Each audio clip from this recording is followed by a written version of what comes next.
Bismillahirrahmanirrahim. Wa an Abi Hurairah radhiyallahu anhu qala an-nabiyyu sallallahu alaihi wasallam man ghassala maitan falyawtasil wa man hamalahu falyatawaddu akhrajahu Ahmadu wan Nasaiyu wat Tirmidzi wa hasanahu. Wa qala Ahmadu la yasihu fi hadzal babi syai'un.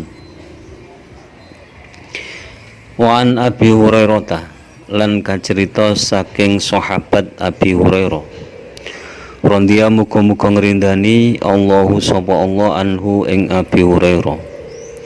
Qala matur sapa Abi Hurairah, qala dawu sapa an-nabiyyu sallallahu alaihi wasallam, Kanjeng Nabi Muhammad sallallahu alaihi wasallam.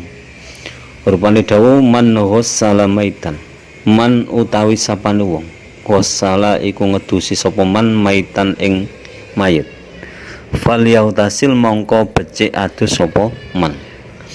Wa man lan utawi sapane wong hamalahu kang gawa sapa man hu ing mayit falyatawaddu mongko becik wundu sapa man. Akhraja ngriwayatake hu ing hadis Ahmadu sapa Imam Ahmad, wan Nasaiyu lan Imam Nasai, wa Tirmidzi lan Imam Tirmidzi, wa hasanahu lan bagusi sapa Imam Tirmidzi ing hadis. Wa qala lan matur Ahmadu sapa Imam Ahmad, la yasihu ora sah fi hadzal babi ing dalem iklabab syai'un apa suwi-wiji. Hadis ini mengandung anjuran mandi bagi orang yang telah memandikan mayit. Jadi diriwayatkan dari Imam Ahmad, Imam Nasai, Imam Tirmidzi, yaitu dari Abi Hurairah radhiyallahu anhu berkata bahwa Rasulullah SAW pernah bersabda, barang siapa yang memandikan mayit maka hendaklah ia mandi, dan barang siapa yang membawa mayit maka hendaklah ia berwudu.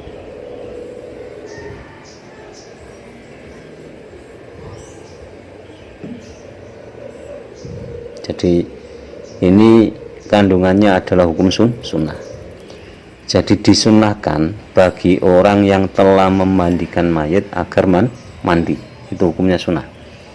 Jadi disunahkan bagi orang-orang yang telah memandikan mayit itu mandi. Makanya yang perlu diketahui lagi, ketika kita setelah memandikan mayit, maksudnya memandikan mayit itu baik yang sing mangku atau yang menyiramkan air, itu berarti termasuk orang yang memandikan mayit. Itu disunahkan mandi. Setelah memandikan disunahkan mandi. Dan barang siapa yang membawa mayit itu disunahkan wudu. Jadi setelah membawa mayit, misalkan dari mandi kan digotong, dibawa masuk, itu kan membawa namanya. Jadi orang yang setelah membawa itu kalau mau ikut sholat jenazah biasanya kan disuruh wudhu dulu, terus yang sudah memandikan ya mandi dulu. Jadi setelah memandikan jangan langsung ikut sholat, anjurannya disunahkan mandi dulu. Yang membawa mayit disunahkan wudhu dulu. Tuh. Ini hukumnya sunnah.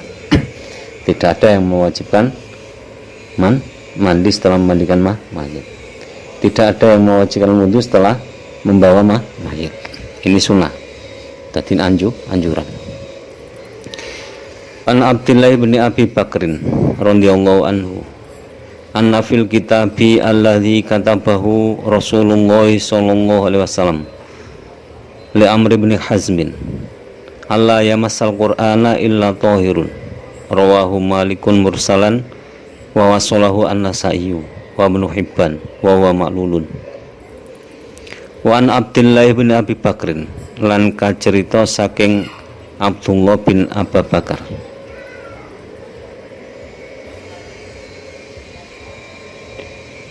Rondia muga-muga ngrindani Allah sapa Allah anhuma ing Abdullah lan Abu Bakar. Anafil kitabi sak temene iku ing dalam tulisan alladzikang kata bau kang nulis hu ing kitab sapa Rasulullah sallallahu alaihi wasallam Rasulullah sallallahu alaihi wasallam li Amr bin Hazmin maring Amr bin Hazm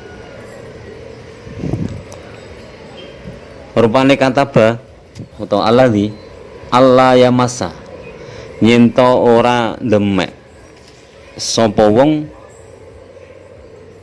Al-Qur'ana ing Al-Qur'an illa tahirun kejaba suci sapa wong. Rawang riwayatake hadis Malikun sapa Imam Malik mursalan kelawan hadis mursal. Wa wasalalan nyambung ing hadis An-Nasai sapa Imam Nasai. Wa Ibnu Hibban lan Ibnu Hibban. Wa utai hadis maklulun iku den ilati. Nah, hadis selanjutnya itu tentang memegang Al-Qur'an. Yaitu dari Abdullah bin Abi Bakar radhiyallahu anhuma. Yang dimaksud di sini adalah Abdullah bin Abu Bakar As-Siddiq. Bahwa sesungguhnya dalam tulisan yang ditulis oleh Nabi Muhammad SAW, kalau berbicara tulisan yang ditulis oleh Nabi itu bukan Nabi sendiri yang menulis. Ada salah satu sahabat yang disuruh menulis. Karena Nabi itu tidak menulis. Bukan karena tidak bisa, karena memang tidak boleh sama Allah menulis. Untuk menjaga kemurnian Al-Qur'an. Dalam tulisan Nabi tersebut yang untuk Amr bin Hazm, yaitu Amr bin Hazm bin Zaid Al-Khazraji An-Najari, di dalam tulisan tersebut terdapat tulisan Allah yamas Al-Qur'ana illa tahirun, hendaklah jangan menyentuh Al-Qur'an kecuali ketika sudah suci. Maksudnya suci itu dari hadas, baik hadas kecil maupun hadas besar. Kalau hadas besar itu mewajibkan mandi, hadas kecil mewajibkan wudu. Itu jangan menyentuh. Kalau punya hadas kecil ya jangan menyentuh. Tapi sifat la yamas Al-Qur'ana itu bukan kemutlakan, bukan larangan kemutlakan. Jadi ketika kita tidak wudu boleh memegang Al-Qur'an, boleh membaca Al-Qur'an, tetap ada pendapat yang membolehkan. Tapi hadis ini tidak membolehkan kecuali orang-orang yang suci. Nah, kalau suci di sini diartikan dari hadas kecil dan hadas besar, ya otomatis tidak boleh. Kalau di sini diartikan cuma hadas besar, berarti hadas kecil boleh. Kalau diartikan suci di sini adalah agama Islam, berarti orang Islam boleh. Selain Islam tidak boleh. Itu jadi tergantung persepsi masing-masing orang. Tapi yang simpel saja ini tentang bahasan wudu. Berarti yang tidak mempunyai wudu hendaklah ketika mau memegang Al-Qur'an berwudu dulu. Hadis ini diriwayatkan oleh Imam Malik dengan hadis mursal dan riwayatan bersambung oleh Imam Nasai dan Ibnu Hibban. Ibnu Hibban menyatakan hadis ini maklul, berarti ada satu kesalahan atau ada satu ilat yang menyebabkan hadis itu maklul. Wa an Aisyah radhiyallahu anha qalat kana Rasulullah sallallahu alaihi wasallam yukarullaha ala kulli ahyanihi yalqurullaha ala kulli ahyanihi. Wa an Aisyah lan kacerita saking ibunda Aisyah radhiyallahu muga-muga ngrindani Allah sapa Allah anha ing ibunda Aisyah.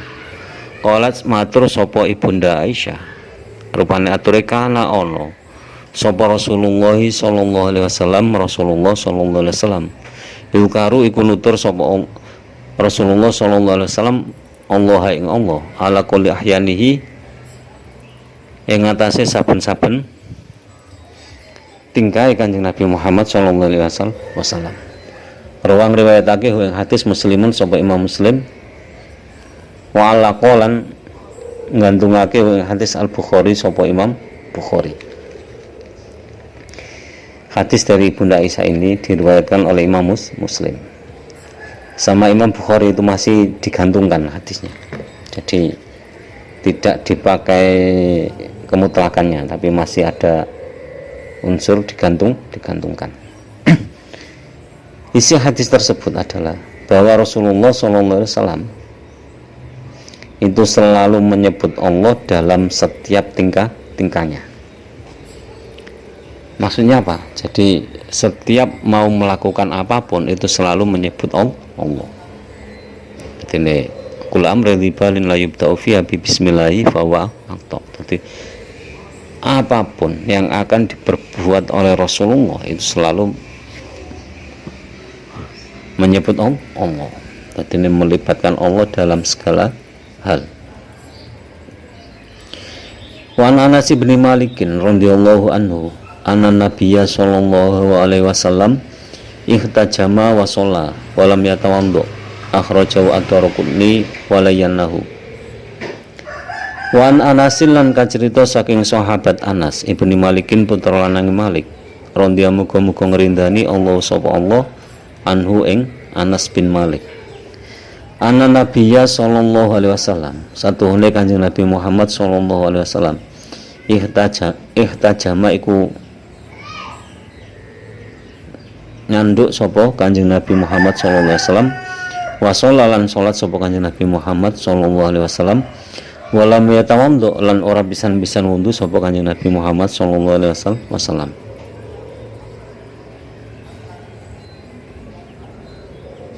Akhraja ngriwayatake ing hadis ad-Darqutni sapa Imam Darqutni wa layanahu lan nglembutake sapa Imam Darqutni ing hadis. Hadis yang diriwayatkan oleh Imam Darqutni ini dari Anas bin Malik radhiyallahu anhu bahwa sesungguhnya Nabi Muhammad SAW itu pernah ketika bekam dan keluar darah dari tubuhnya, kemudian Nabi itu langsung sholat dan tidak wudu. Nah, ini menunjukkan bahwa darah yang keluar dari badan selain dari farji itu tidak membatalkan wudu. Jadi darah yang keluar dari badan seperti bekam tadi kan, di bekam itu kan keluar darahnya seperti kalau orang Cina itu apa itu ditusuk jarum atau akupuntur mengeluarkan darah kotor, itu darahnya keluar tapi dari tubuh itu tidak membatalkan wudu kecuali darahnya keluar dari farji atau alat kemaluan, itu baru membatalkan wudu. Jadi demikian penjelasan tentang sunnahnya mandi ketika telah memandikan jenazah dan ketika menyentuh Al-Quran harus dalam keadaan suci. Lalu pembahasan berikutnya adalah keluarnya darah dari tubuh tidak membatalkan wudu. Wallahu alam biswab. Allahu wa rasuluhu alam. Kurang lebihnya mohon maaf. Akhirul kalam ihdinas siratal mustaqim. Wallahul muwaffiq ila aqwamit thoriq. Wassalamualaikum warahmatullahi wabarakatuh.